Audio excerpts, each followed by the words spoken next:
दोस्तों, भारतीय film industry में गीता दत्त का नाम एक ऐसी सिंगर के तौर पर याद किया जाता है जिनकी आवाज की कशिश ने लगभग 3 दशक तक श्रोताओं को अपना दीवाना बनाए रखा। गीता एक महान गायिका थी। उन्होंने फिल्म इंडस्ट्री को वक्त ने किया क्या हंसी सितम, मेरा नाम चिन चिन चू, न जाओ सैया छुड़ा के भैया, ये है बम्बई मेरी जान जैसे कई खूबसूरत गाने दिए।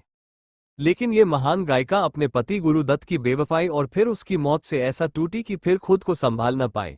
गीता दत्त ने खुद को शराब में डुबो दिया, जिसके चलते कम उम्र में ही यह गायिका इस दुनिया को अलविदा कह गई।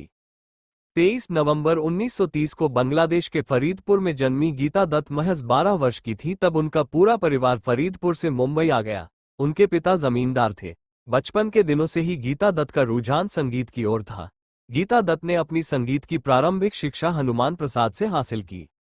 संगीतकार और निर्देशक के हनुमान प्रसाद ने सबसे पहले गीता को 1946 में आई फिल्म भक्त प्रहलाद में गाने का मौका दिया।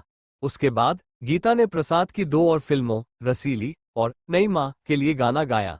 उसके बाद वर्ष 1947 में फिल्म दो भाई में SD बर्मन के संगीत निर्देशन में गीता दत्त द्वारा गाया गया गीत मेरा सुंदर सपना बीत गया बहुत हिट हुआ।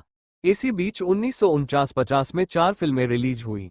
ये फिल्में थीं बरसात, अंदाज, दुलारी और महल, और चारों की 4 हिट रहीं।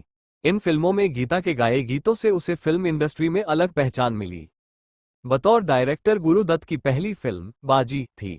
फिल्म के एक गीत तदबीर से बिगड़ी हुई तकदीर बना दे की रिकॉर्डिंग बंबई के महालक्ष्मी स्टूडियो में हो रही थी।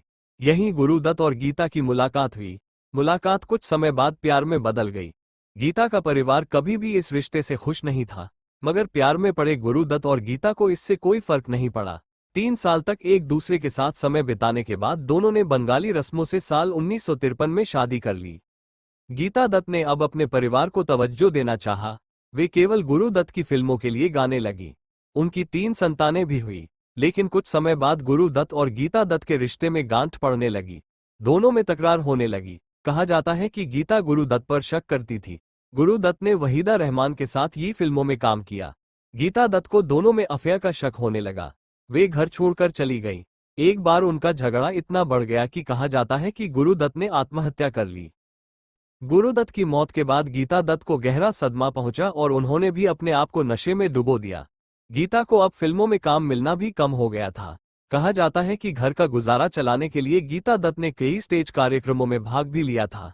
70 के दशक में गीता दत्त की तबीयत खराब रहने लगी और उन्होंने एक बार फिर से गीत गाना कम कर दिया।